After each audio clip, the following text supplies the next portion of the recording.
Hi everyone, అందరికీ నమస్కారం. 2024 July 6 నుండి ఆషాఢ మాసం ప్రారంభం కాబోతుంది. ఆషాఢ మాసం వచ్చింది. ప్రతి మాసానికి దాని ప్రత్యేకతలు ఉన్నాయి. ఆషాఢ మాసం అంటే కర్షకుడు ఏమరపాటు లేకుండా ఒళ్ళు వంచవలసిన కాలం.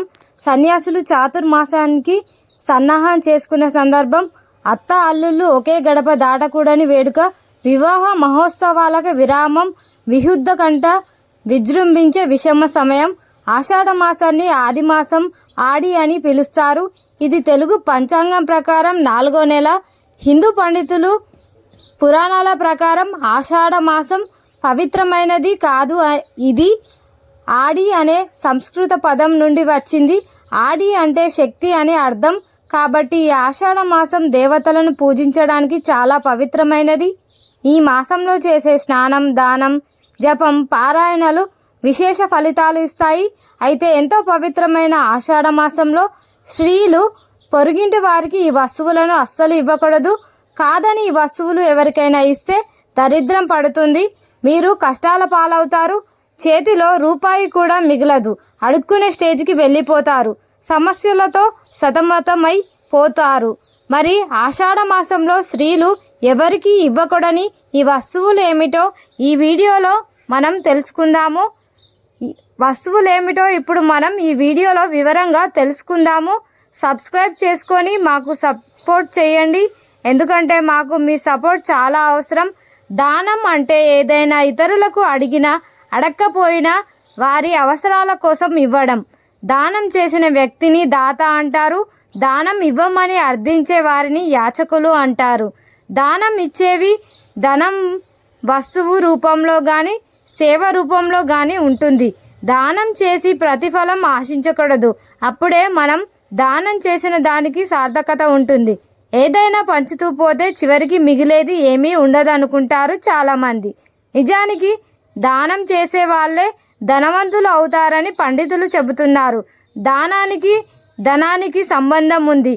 మనకు ఉన్న దాంట్లో ఎంతో కొంత దానంగా ఇస్తే అది మనల్ని మరింత ధనవంతులుగా చేస్తుందని పండితులు సూచిస్తూ ఉన్నారు. ముఖ్యంగా కొన్ని వస్తువులను దానం చేస్తే మరింత ధనవంతులు అవుతారని చెబుతూ ఉన్నారు. దానం, ధర్మం అనే మాటలు మీరు వినే ఉంటారు. ఎవరైనా పేదవారికి మీ శక్తి కొలది చేసే ద్రవ్య సహాయం కానీ వస్తు సహాయం కానీ ధర్మం అంటారు. ఇలా ధర్మం చేయడం వల్ల వచ్చిన పుణ్యఫలం చేస్తుంది.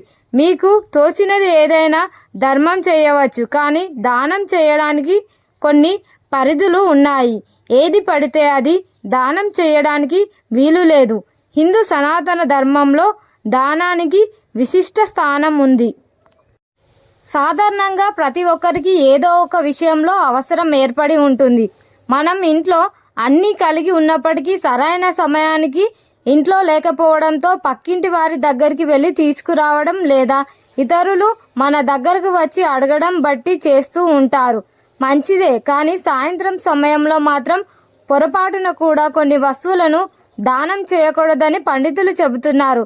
గత జన్మలో కర్మఫలం ఈ జన్మలో ఉంటుందని అంటూ ఉంటారు. ప్రస్తుత జన్మలో మనం చేసిన దానమే వచ్చే జన్మ ఉన్నతిని ఉపయోగపడుతుందని పండితుల వాక్య. దానం చేయడం వల్ల సకల పుణ్యఫలాలు ప్రాప్తిస్తాయని పురాణాలు సైతం చెబుతూ ఉన్నాయి. మీకు పనికిరానిది ఇవ్వడం దానం కాదు. అవతల వ్యక్తికి పనికి వచ్చే వస్తువునే దానం చెయ్యాలి. అదే నిజమైన దానం. దానికి ఫలితం ఉంటుంది. దానం అందుకనే వారు దీవించే దీవెనలే మీ కుటుంబానికి మేలు చేస్తాయి. దానం చేస్తే పుణ్యం వస్తుందంటారు. కానీ సంధ్యా సమయంలో, ముఖ్యంగా ఆషాఢ మాసంలో పొరపాటున కూడా ఈ వస్తువులు దానంగా ఇవ్వకూడదు. దాన ధర్మాలు చేయటం వలన పుణ్యం లభిస్తుందని చాలామంది భావిస్తూ ఉంటారు. కొన్ని వస్తువులను మర్చిపోయి కూడా దానంగా ఇవ్వకూడదు. చెయ్యి బదులుగా కూడా ఇవ్వకూడదు. అలా ఇవ్వటం వల్ల మీకు సమస్యలు ఏర్పడతాయని జ్యోతిష్య శాస్త్రం ప్రకారం ఈ కలియుగంలో దాన ధర్మాలకు విశేషమైన ప్రాముఖ్యత ఉన్నది. ఆధ్యాత్మిక, ధార్మిక కార్యక్రమాలు మీరు నిరంతరం చేయకపోయినప్పటికీ ఎవరికైనా సరే ఎప్పుడైనా సరే దానం చేస్తే అది ఆరాధనతో సమానంగా పరిగణించబడుతుంది. అంతేకాకుండా ప్రతిఫలం ఆశించి దాన ధర్మాలను చేస్తే ఎలాంటి ఉపయోగం ఉండదు. అయితే దానం చేయడానికి కొన్ని ప్రత్యేక నియమాలు అనేవి ఉన్నాయి. కొంతమంది సూర్యాస్తమయం తర్వాత కొన్ని వస్తువులను దానంగా ఇస్తూ ఉంటారు. అలా ఇవ్వడం వల్ల ముఖ్యంగా ఆషాఢ మాసంలో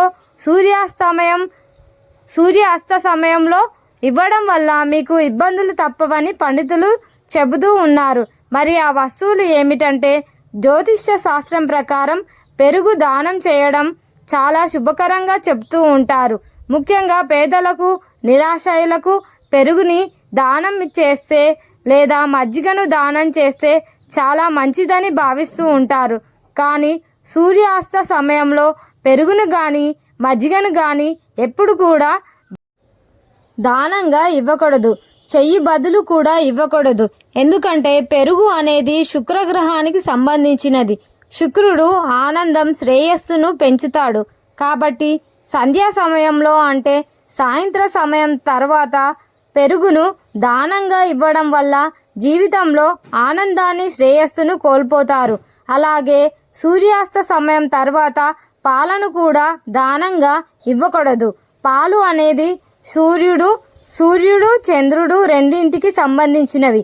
కాబట్టి సాయంత్రం సమయంలో పాలను దానంగా ఇవ్వడం వల్ల లక్ష్మీదేవి, శ్రీహరి ఆగ్రహానికి లోనై ప్రమాదం ఉంటుంది. దీని వలన మీ జీవితం సర్వనాశనం అవుతుంది. కాబట్టి సూర్యాస్త సమయం తర్వాత మరిచిపోయి కూడా పాలను దానంగా ఇవ్వకూడదు. డబ్బులు మనం లక్ష్మీదేవి స్వరూపంగా భావిస్తూ ఉంటాము. అటువంటి డబ్బును సూర్యాస్త సమయంలో ఎవరికి అప్పుగా కానీ దానంగా కానీ ఇవ్వకూడదు. ఇలా ఇవ్వడం వల్ల డబ్బుతో పాటు లక్ష్మీదేవి కూడా మీ ఇంట్లో నుండి బయటకు వెళ్ళిపోతుంది. లక్ష్మీదేవి బయటకు వెళ్ళిపోతే మీరు ధన సమస్యలను, ఆర్థిక సమస్యలను ఎదుర్కోవాల్సి వస్తుంది. కాబట్టి సాయంత్ర సమయంలో పొరపాటున కూడా డబ్బులను దానంగా, అప్పుగా కానీ ఇవ్వకూడదు. సంధ్యా సమయం తర్వాత జ్యోతిష్య శాస్త్రం ప్రకారం ఉల్లిపాయ, వెల్లుల్లి, ఉప్పును దానంగా ఇవ్వకూడదు. ఇలా దానంగా ఇవ్వడం వల్ల ఎవరైనా చెడు ప్రయోగం చేసే అవకాశాలు ఎక్కువగా ఉన్నాయి. ఇవి ఇవ్వడం వల్ల మీకు ప్రాణాంతకం అని పండితులు చెబుతూ ఉన్నారు. మీకు, మీ కుటుంబ సభ్యులకి క్షేమం కాదు. కాబట్టి వీటిని కూడా దానంగా పొరపాటున కూడా ఇవ్వకండి. మరి మీరు కూడా ముఖ్యంగా ఆషాఢ మాసం, శ్రావణ మాసం కూడా రాబోతుంది. కాబట్టి ఈ ఆషాఢ మాసంలో సాయంత్ర సమయంలో ఇప్పుడు మనం చెప్పుకున్న ఈ వస్తువులను దానంగా కానీ అప్పుగా కానీ ఇవ్వడం వల్ల లక్ష్మి ఆగ్రహానికి గురై ఇబ్బందులను ఎదుర్కోవాల్సి ఉంటుంది. కాబట్టి వీటి విషయంలో జాగ్రత్త వహించడం ఎంతైనా మంచిది. ఆషాఢ మాసంలోనే దక్షిణాయనం ప్రారంభం అవుతుంది. కర్కట రాశిలోనికి సూర్యుడు ప్రవేశించడంతోనే దక్షిణాయనం ఆరంభమవుతుంది. అంటే సూర్యుడు ఈ రాశిలో ప్రవేశించినప్పటి నుంచి తిరిగి మకర రాశిలోకి ప్రవేశించే వరకు దక్షిణాయనం అంటారు. భూమధ్య రేఖకు దక్షిణంగా సంచరిస్తాడు. ఇక వ్యవసాయ పనులన్నీ ఈ మాసంలోనే రైతులు ప్రారంభిస్తారు. ఆషాఢ మాసంలోనే తెలంగాణ ప్రాంతంలో సాంప్రదాయబద్ధమైన బోనాల ఉత్సవాలను భక్తి శ్రద్ధలతో జరుపుకుంటారు. మహంకాళి అమ్మవారి కోసం తయారు చేసే భోజనాన్ని బోనంగా చెప్పారు. దీనిని అమ్మవారికి నైవేద్యంగా చేసి పర్వదినాన్ని బోనాలు అంటారు. ముఖ్యంగా గ్రామీణ ప్రాంతంలో ఈ పండుగ అత్యంత వైభవంగా జరుపుకుంటారు. ఆషాఢ మాసాన్ని శూన్యమాసం అని కూడా అంటారు. వర్ష ఋతువు కూడా ఈ మాసంలోనే ప్రారంభమవుతుంది. ఈ మాసంలో చేసే స్నానం, దానం, జపం, పారాయణులు విశేష ఫలితాలు ఇస్తాయి. ఆషాఢ మాసంలోనే దక్షిణాయనం ప్రారంభమవుతుంది. కర్కాటంలోనికి సూర్యుడు ప్రవేశించడంతో దక్షిణాయనం ఆరంభమవుతుంది. అంటే సూర్యుడు ప్రవేశించినప్పటికీ నుండి తిరిగి మకర రాశిలోకి ప్రవేశించే వరకు ఉండే ఈ సమయాన్ని దక్షిణాయనం అంటారు. దక్షిణంగా సంచరిస్తాడు. ఆషాఢం అనారోగ్య మాసం అని కూడా పిలువబడుతుంది. విపరీతమైన ఈదురుగాలులతో చినుకులు పడే సమయం ఈ ఆషాఢ మాసమే. ఈ మాసంలోనే కాల్వల్లోనూ నదుల్లోనూ ప్రవహించే నీరు పరిశుభ్రంగా ఉండదు. చెరువులోనికి చేరిన నీరు మలినంగా ఉండి మనుషుల ఆరోగ్యాలకు హాని కలిగిస్తుంది. మనది వ్యవసాయ ఆధారిత దేశం. పొలం పనులన్నీ ఈ మాసంలోనే మొదలు పెడతారు. రైతులు చైత్ర వైశాఖ మాసాలలో వ్యవసాయ పనులు ఉండవు కాబట్టి ఆ సమయంలోనే వివాహాది శుభముహూర్తాలు ఎక్కువగా ఉంటాయి. ఇంట్లో ఉండే సాంప్రదాయం ఉండేది. కష్టపడి వ్యవసాయ పనులు చేసే యువకులు అత్తవారింట్లో కూర్చొని ఉంటే సకాలంలో జరగవలసిన పనులు జరగవు. విత్తనాలు చల్లుకునే రోజులు ఇవి. ఇప్పటిలాగా కాలువల ద్వారా నీరు లభించేది కాదు. సరైన సమయంలోనే విత్తనాలు చల్లకపోతే సంవత్సరం అంతా దరిద్రంతో బాధపడాల్సి వచ్చేది. అందుకే ఆషాఢ మాసంలో కొత్త కోడలు పుట్టింటిలోనే ఉండాలి, అల్లుడు అత్తవారింటికి వెళ్ళకూడదు అనే నియమం విధించారు. కొత్త నీరు తాగడం వల్ల చలి, జ్వరాలు, విరోచనాలు, తలనొప్పి మొదలైన రోగాలు వచ్చే సమయం. స్త్రీలు గర్భం ధరించడానికి మంచి సమయం కాదు. అనారోగ్య దినాలలోనూ అశుభ సమయాలలోనూ గర్భధారణ జరిగితే ఉత్తమ సంతానం కలగదు. ఇన్ని కారణాల వల్ల ఆషాఢ మాసాన్ని కొన్ని పనులకు నిషిద్ధం చేశారు మన పెద్దలు. అలాగే ఈ నెలలో తప్పనిసరిగా తినవలసిన నేరేడు పండు, ఈ నెలలో కనీసం ఒక్కసారైనా సరే నేరేడు పండును తినాలని మహర్షులు చెప్పారు. కాబట్టి ఆషాఢ మాసంలో ఒక నేరేడు పండు అయినా తినండి. అలాగే ఈ మాసంలో ఒక్కసారైనా సముద్ర స్నానం చెయ్యాలి. అక్క, మావే అనే పేరుతో సముద్ర స్నానానికి అనువైన మాసాలలో ఒకటిగా ఆషాఢ మాసాన్ని పేర్కొంటారు. ఆషాఢం వరకు సముద్ర స్నానం ఉపరితల ఆవిర్లు కక్కుతూ ఉంటుంది. వర్ష ఋతువుతో పాటు అందులోనికి కొత్త నీరు చేరుతుంది. సముద్రంలోనికి చేరే సమయంలో మొక్కలు ఖనిజాలలో ఉన్న ఔషధ గుణాలు తనతో పాటుగా తీసుకువస్తుంది.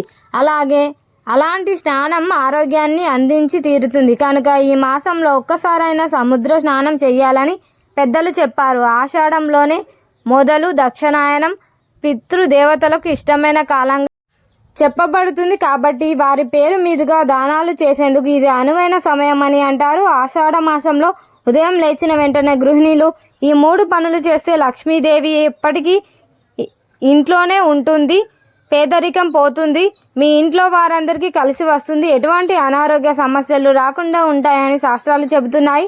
ఏమీ లేదు, ఆషాఢ మాసంలో ఆడవారు ఉదయం లేవగానే 5 నిమిషాలు కేటాయించి శుభ్రంగా బ్రష్ చేసుకోండి, వీధి వాకిల్ని కడిగి ముగ్గులు పెట్టండి. చాలా శ్రేష్టమైనది. కాబట్టి బియ్య పిండితో ముగ్గు పెడితే లక్ష్మీదేవి సంతోషిస్తుంది. అసలు మన పెద్దలు ఏం చెప్పారంటే ఆడవారు ఆషాఢ మాసంలో ఉదయం లేచిన స్నానం చేసి వాకిట్లో కల్లాపు చల్లాలని చెప్పారు. కానీ ఇప్పుడు ఆడవారికి లేవగానే స్నానం చేసే తీరిక లేదు, మట్టి వాకిలి కూడా లేవు.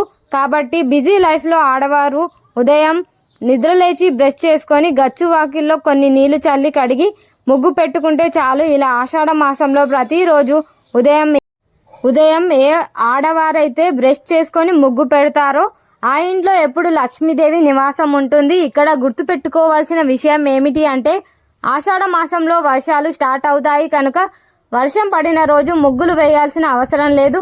వర్షం పడిన రోజులు స్కిప్ చేసేసి వర్షం పడని రోజుల్లో ముగ్గులు వేసుకుంటే సరిపోతుంది. ఇక రెండవ పని ఏమిటంటే ఆడవారు ఇలా ఉదయమే ముగ్గు పెట్టేసిన తర్వాత ఇలా ఏదో ఒకటి చేస్తారు కదా, కాఫీ, టీ అలాంటివి. అలా పెట్టుకోవడం కంటే ముందు గ్యాస్ పొయ్యికి పసుపు కుంకుమతో బొట్లు పెట్టండి. ఆ తర్వాత కాఫీ, టీలు తయారు చేసుకోండి. ఈ 2 పనులు చేసిన తర్వాత లేదా ఇంట్లో పని చేసిన తర్వాత తులసి మొక్కకు గ్లాసెడు నీళ్లు పోయండి చాలు. మీరు తులసి మొక్కకు పెద్ద పెద్ద పూజలు చేయవలసిన అవసరం లేదు. జస్ట్ గ్లాస్ నీళ్ళని పోయండి చాలు. ఎందుకంటే జీవితాలు ఎంత మోడర్న్గా మారిపోతున్నా సరే ఆడవారు ఈ 3ంటిని వదలకూడదని శాస్త్రం చెబుతుంది. ఆషాఢ మాసంలో ఉదయం లేవగానే ఈ 3 పనులు చేయడం వల్ల స్త్రీలకి సౌభాగ్యం పెరుగుతుంది. అలాగే ఇల్లు క్షేమంగా ఉంటుంది, లక్ష్మీదేవి అనుగ్రహం కలుగుతుంది. అలాగే కొంతమంది ఆడవారు ఈ 3 పనులు పని మనుషులతో చేస్తూ ఉంటారు. కానీ ఇంటికి మంచి కోరుకునేవారు ఇంట్లోని స్త్రీలు మాత్రమే చెయ్యాలి. ఇంట్లో గృహలక్ష్మీలు మాత్రమే చెయ్యాలి. పని మనుషులతో అస్సలు చేయకూడదు. అలా పని మనుషులతో చేస్తే ఫలితం వాళ్ళకే పోతుంది. కాబట్టి ఆడవాళ్ళు ఆషాఢ మాసంలో ఉదయం లేవగానే మర్చిపోకుండా ఈ 3 పనులు చెయ్యండి. ఖచ్చితంగా లక్ష్మీదేవి అనుగ్రహం ఐశ్వర్యం కలుగుతుంది. కాబట్టి ఆడవారు ఎంత బిజీగా ఉన్నా ఆషాఢ మాసంలో మాత్రం ఈ 3 పనులు వదలకుండా చేయండి. అప్పుడే మీ ఇల్లు లక్ష్మీ నివాసంగా మారుతుంది. ఈ వీడియో కనుక నచ్చితే తప్పకుండా లైక్ చేయండి, షేర్ చేయండి, కామెంట్ చేయండి. అలాగే పక్కనే వచ్చిన బెల్ ఐకాన్ని యాక్టివేట్ చేసుకోండి. మేము పెట్టే వీడియోస్ మీకు ముందుగానే నోటిఫికేషన్ వస్తుంది. మీ సపోర్ట్ మాకు చాలా అవసరం. ఈ వీడియో చివరి వరకు చూసినందుకు ధన్యవాదాలు.